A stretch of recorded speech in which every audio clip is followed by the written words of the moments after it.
الفاتحة.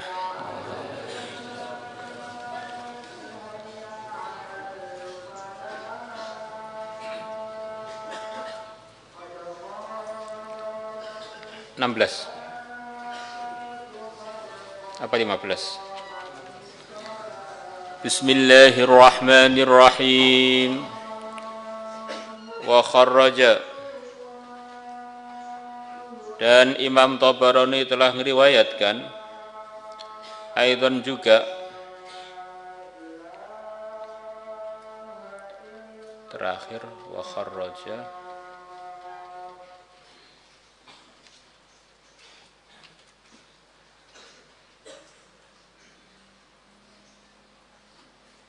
Abdul Qasim. Ini Rawah Tabarani, kita anggap ini Tabarani aja.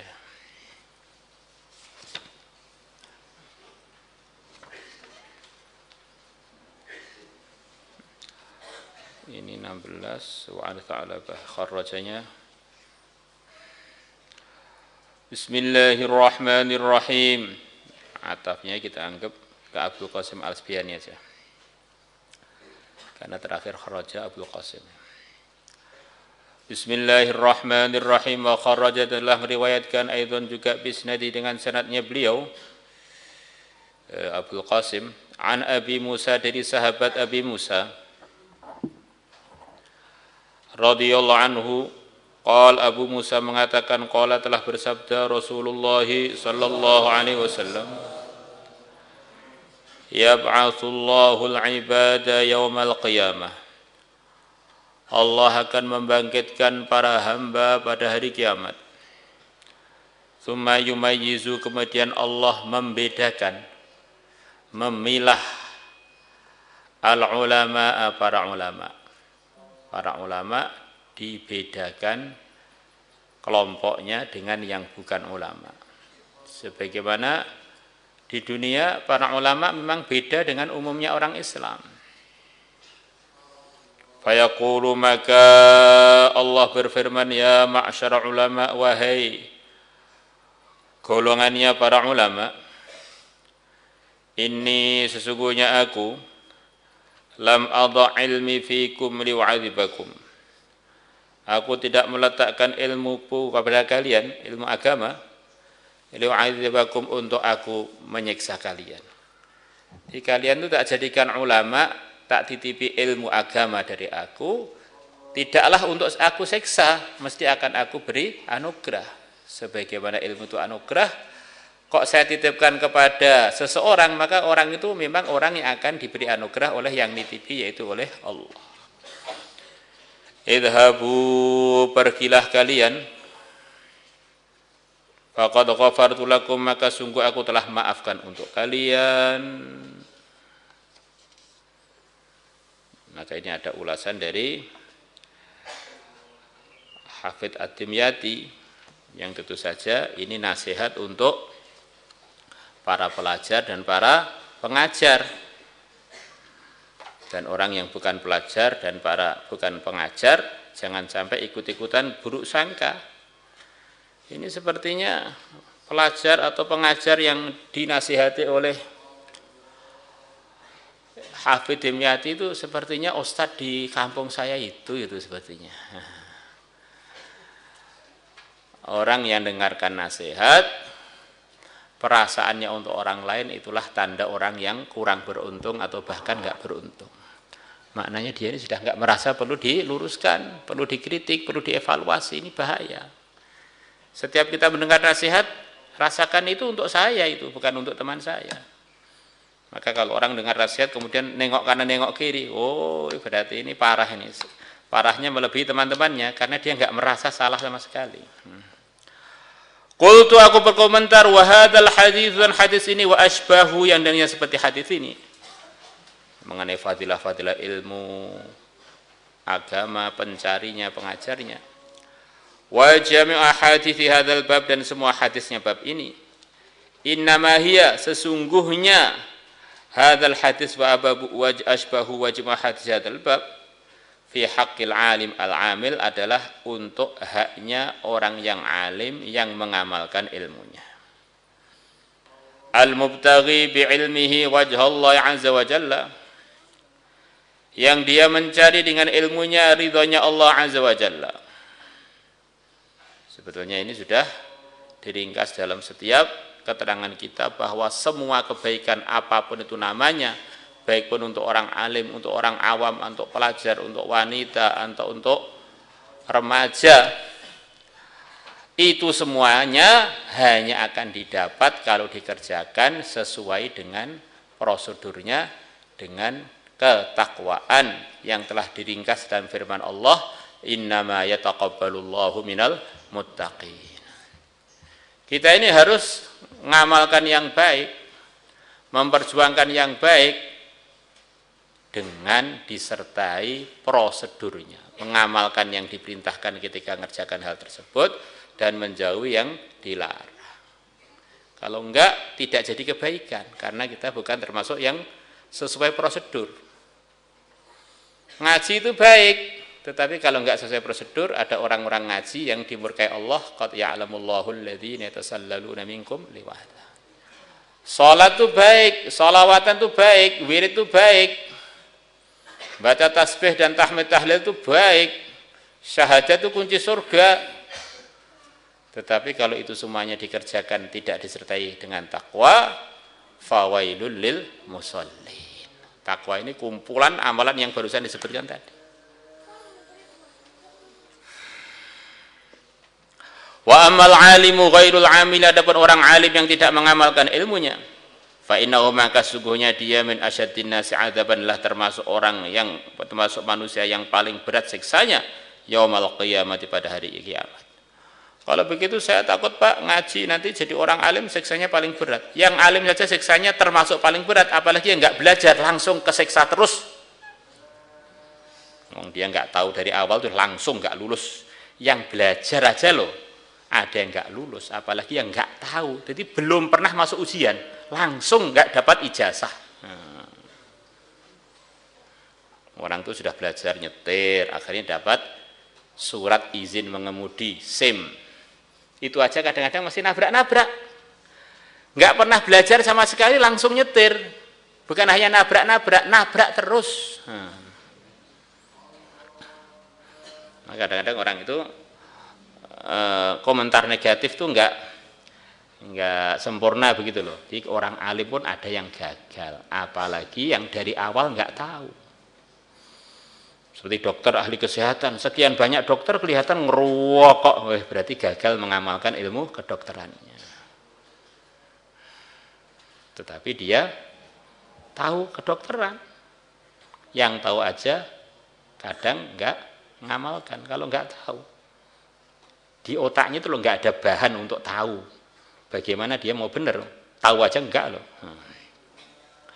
Wa kadza al-alimu, begitulah orang alim, alladzi lam yabtaghi bi ilmihi wajha Allah azza wa jalla, yang dia tidak mencari dengan ilmunya zatnya Allah azza wa jalla, ridhonya Allah azza wa jalla. La yasummu, orang alim yang tidak mencari dengan ilmunya ridhonya Allah, dia tidak mencium raihatal jannati, baunya surga. Baunya surga aja tidak mencium, apalagi masuk. Wa huwa, orang alim yang dengan ilmunya tidak mencari ridha Allah, ahadus salasatil ladzina tus'aru bihimun nar, adalah salah satu dari 3 orang, yaitu orang-orang yang neraka dihidupkan dengan menggunakan badan-badan mereka. Waquduhan nasu wal hijarah. Qablal khalaiqi kullihim, sebelum semua makhluk. Pertama kali yang dimasukkan orang alim yang tidak ikhlas, orang yang berjuang tidak ikhlas, orang yang korban harta tidak ikhlas. Waqad jaa fi dzalika, sungguh telah datang fi dzalika, dalam hal tersebut, bahwa orang yang punya ilmu tidak mengamalkannya, tidak ikhlas karena Allah, akan dapat ancaman tadi. Dan 2 orang lagi, orang yang berjuang dan orang yang berkorban harta. Jumalun minal ahadits sahihah, sejumlah hadis-hadis yang sahih.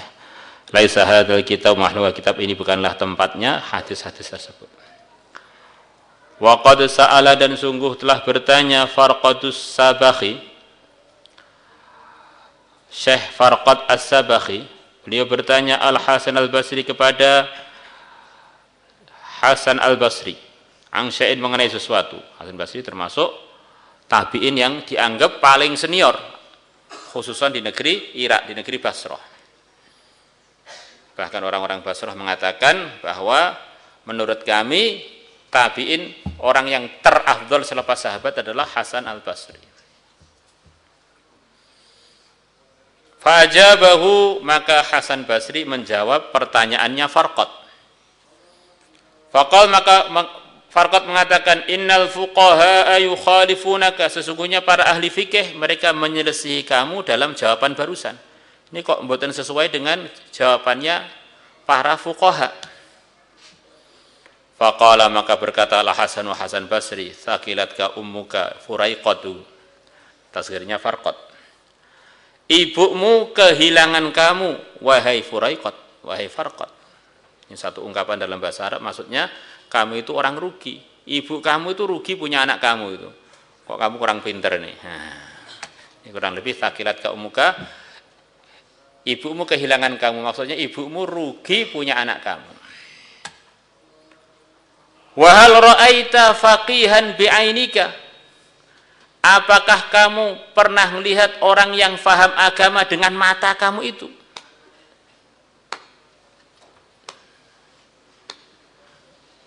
Hasan Basri menerangkan pada Farqad, hakikatnya orang yang paham agamanya itu adalah diantaranya yang bersifat yang akan beliau sebutkan itu. Kamu bilang para fuqaha menyelisih saya, memangnya kamu tahu faqih itu menurut yang benar itu bagaimana? Minimal menurut Hasan Basri itu bagaimana? Innamal faqihu, sesungguhnya orang yang faham agama, az-zahidu fid dunya, adalah orang yang zuhud di dunia.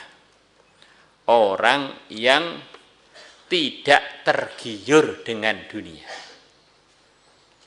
Jadi zahid itu berbeda dengan miskin dan fakir. Orang itu ada fakir tapi hubbud dunia. Orang itu ada ghani tapi dia zahid fid dunia. Karena zuhud itu artinya tidak tertarik, tidak tergiur, bukan tidak punya.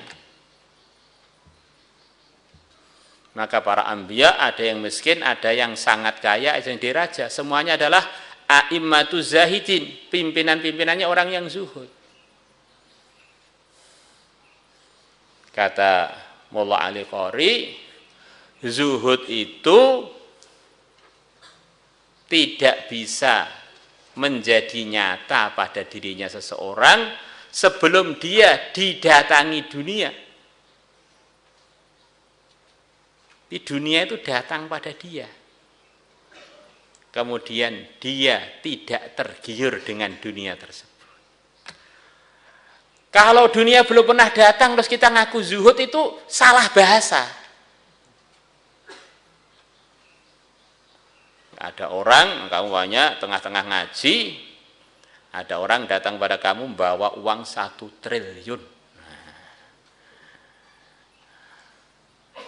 Bilang pada kamu, nak, kalau kamu mau ninggalkan ngajimu, kemudian ikut kerja dengan saya, 1 hari kamu tak gaji 1 triliun namanya. Maka aku bilang, saya nggak perlu uang pak, saya perlu ridhonya Allah. Itu orang zuhud. Zuhud itu harus ada ujiannya. Kalau nggak ada ujiannya, bagaimana mau lulus? Uang duit belum pernah datang, saya zuhud. Kamu bukan zuhud, orang yang nggak punya duit, gitu loh. Ini orang yang nggak punya duit itu bukan zuhud. Itu makomnya itu kalau daftar namanya qanaah, nerima apa adanya. Jadi kalau zuhud itu harus memang dia didatangi dunia, atau dia memang punya dunia tapi kehidupannya sama sekali tidak tergoda dan tidak tergiur dengan dunianya. Maka ada orang-orang yang sangat kaya nanti hari kiamat dikumpulkan dengan para zuhud, orang-orang zuhud. Ada orang yang sangat miskin tetapi nanti pada hari kiamat dikumpulkan dengan para pecinta-pecinta dunia. Karena dia ini nggak punya dunia, bukan terus terima begitu. Dia ini memang otaknya itu isinya 0,0,0,0,0 gitu. Sholat isinya duit, duit hubudinya nggak karu-karuan. Saking senengnya dunia, umurnya habis untuk ngitung duitnya orang. Nah, sudah nggak punya duit, akhirnya hidupnya habis untuk ngitung duitnya orang. Ini mobil lewat harganya berapa ya, ini tahun berapa ya, modelnya apa, yuh senengnya ya kalau saya punya itu. Ini mobil kedua, ada kelewat rumah ini harganya berapa ya, per meternya berapa kali sekian, wah ini sekian, wah upama saya punya. Habis dia ini dalam khayalan cinta dunia, cinta dunia, cinta dunia. Ada orang hari-hari ngurus dunia, bahkan jadi penguasa terbesar seluruh dunia, tetapi dia adalah orang yang paling zuhud. Contohnya ya para anbiya yang jadi penguasa dunia, Nabi Sulaiman, Nabi Yusuf. Harta di tangan nggak masuk hati. Yang repot itu di tangan nggak ada harta, isinya hati harta. Repot itu, masya Allah. Akhirnya ingah, insya Allah. Dan dunia itu sebetulnya ujian perasaan aja. Yang punya banyak atau punya sedikit itu sebetulnya makannya bahkan sering lebih banyak orang yang dunianya sedikit. Orang yang nyangkul tuh jauh lebih banyak makanannya daripada orang-orang kaya. Orang kaya mau makan mikir-mikir, jangan-jangan diabetesnya naik, ini jangan-jangan gulanya turun, ini jangan-jangan daerahnya naik, repot. Kalau tukang nyangkul, serah mikir, enak pol, sambal korak enak pol. Ar-raghibu fil akhirah, yang dia orang yang berharap urusan akhirat, orang yang begitu semangat untuk mendapatkan akhirat, begitu tertarik dengan akhirat. Al-basiru bidinihi. Jadi ingat, zuhud, raghbah ini semuanya sifat batin. Yang tahu sebetulnya ya diri kita masing-masing. Dengan orang lain kita khusnudzon aja deh. Selama zahirnya nggak melanggar agama, kita khusnudzon. Al-basiru bidinihi, orang yang sangat tahu mengenai urusan agamanya. Ini faqih itu begitu itu. Al-mudawimu ala ibadati rabbih, yang rutin untuk beribadah pada Tuhannya. Al-wari'u, yang menjaga dirinya dari hal-hal yang tidak pantas. Ini warok itu bukan sekedar tidak melakukan haram. Yang tidak pantas dan yang bisa menjerumuskan ke haram dia tinggalkan. Al-kafu an a'radin nas, yang dia menahan dirinya untuk membicarakan aib-aibnya, a'radin nas, aib-aibnya para orang Islam, kehormatan-kehormatannya orang-orang Islam. Al-afifu an amwalihim, yang dia orang yang afif, orang yang menjaga dirinya an walihim, dari minta harta-hartanya orang-orang Islam. An-nasihu li jama'atihim, dia adalah orang yang menginginkan kebaikan untuk kelompoknya orang Islam, pengennya baik aja dengan orang Islam, tidak suka mencemooh kehormatan-kehormatan orang Islam, dan tidak suka minta. Wallahu, dan Allah lah al-muwafiqu, zat yang bisa memberikan pertolongan. La robba ghairuhu, tidak ada Tuhan selainnya. Ini semuanya ini adalah anugerah dari Allah, yang bisa memberikan pertolongan untuk orang jadi faqih beneran itu ya hanya Allah. Semoga Allah pilih kita semuanya. Wa kharraja al-Asbahani bi isnadi an Abdullah bin Umar radhiyallahu anhuma qala Rasulullah sallallahu alaihi wasallam, fadlul alimi 'alal 'abidi sab'una darajatan, keutamaannya orang alim di atas ahli ibadah adalah selisih 70 tingkatan. Baina kulli darajataini, setiap jarak antara dua tingkatan itu, hudrul farasi, adalah larinya kuda, sabina aman, selama 70 tahun. Kuda lari 70 tahun, jarak itu adalah jaraknya antar dua derajat yang disebutkan antara orang alim dan orang yang ahli ibadah, terpaut 70 derajat tadi.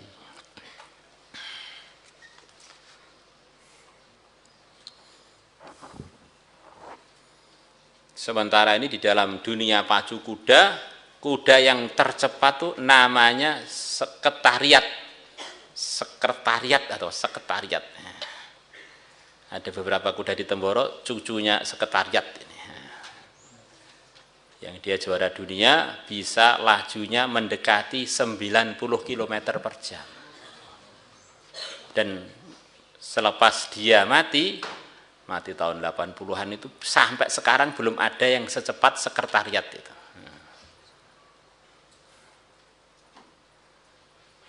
Anggap saja kuda lari itu umpamanya 80 km per jam.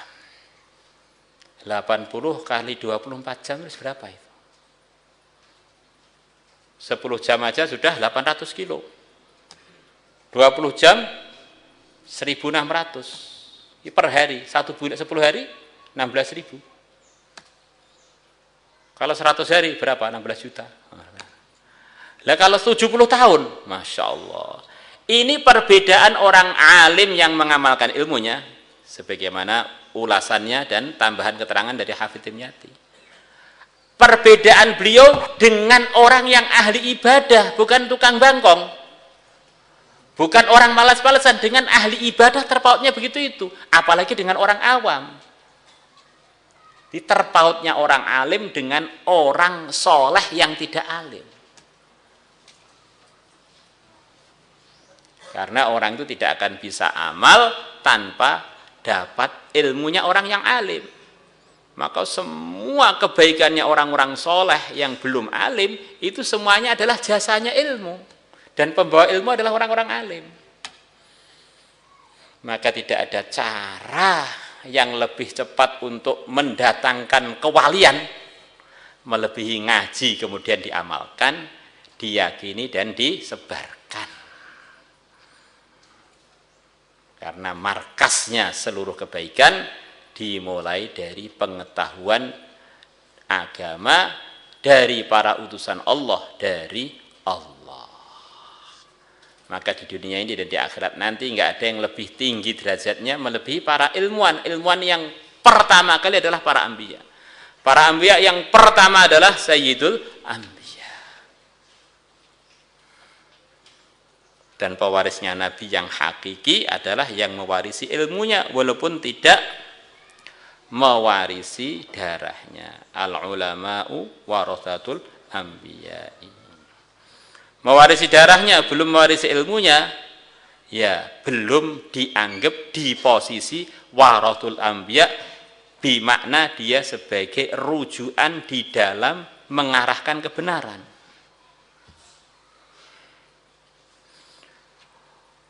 Hudrul faras aduhu adalah larinya kuda. La ilaha illallah. Wallahu a'lamu bis-shawab wa ilaihil ma'ab. Insyaallah ngaji sungguh-sungguh? Insyaallah.